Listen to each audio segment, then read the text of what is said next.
শুনিবলৈ পোৱা গৈছে ইনভেষ্টিগেশ্যনটো কেনেধৰণে চলি গৈছে মই এটাই কথা কৈছোঁ আপোনালোকে বহুত কথা প্ৰত্যেক মোৰ ষ্টেণ্ড সেইটো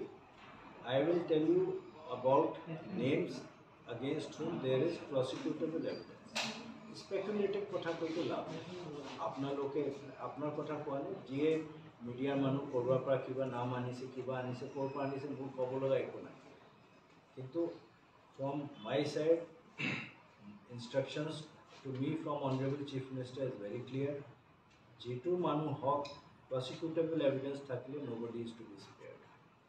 So যদি prosecutable evidence ওলায় তেতিয়া action লোৱা হ'ব তাৰ আগতে মই আপোনাক কিবা এটা কথা কওঁ তেতিয়া it will be speculative reporting. So সেইটো কৰি কোনো লাভ নাই wherever whatever evidence comes we will take action. Evidence নোপোৱালৈকে মোৰ কাৰণে একো কোৱা উচিত নহয় যিখিনি মানুহৰ এগেইনষ্ট এভিডেঞ্চ ওলাই আছে তেওঁলোকক এৰেষ্ট কৰা হৈছে আৰু ফাৰ্ডাৰ একশ্যনটো চলি আছে এনেকুৱা এটা কেছত এটা কথা মই ক'ব বিচাৰিছোঁ যিটো চবে জানা আৰু বুজা উচিত যে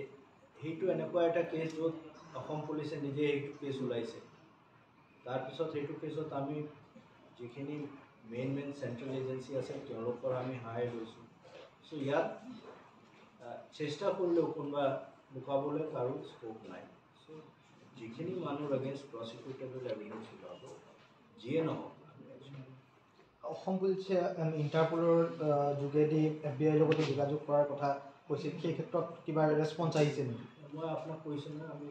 বেলেগ বেলেগ এজেঞ্চিৰ পৰা সহায় লৈছোঁ কাৰণ ইনভেষ্টিগেশ্যনৰ চব কথা কৰাটো উচিতো নহয়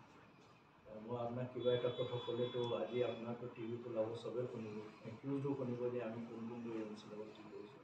আমি যিখিনি লিগেলি পাৰ্মিছেবল যিখিনি আছে যিখিনি পচিবল হয় আমি প্ৰত্যেক ষ্টেপ লৈছোঁ যিখিনি কাজি এৰেষ্ট কৰিছে সেইখিনিও একেই ধাৰা নে কেনেকুৱা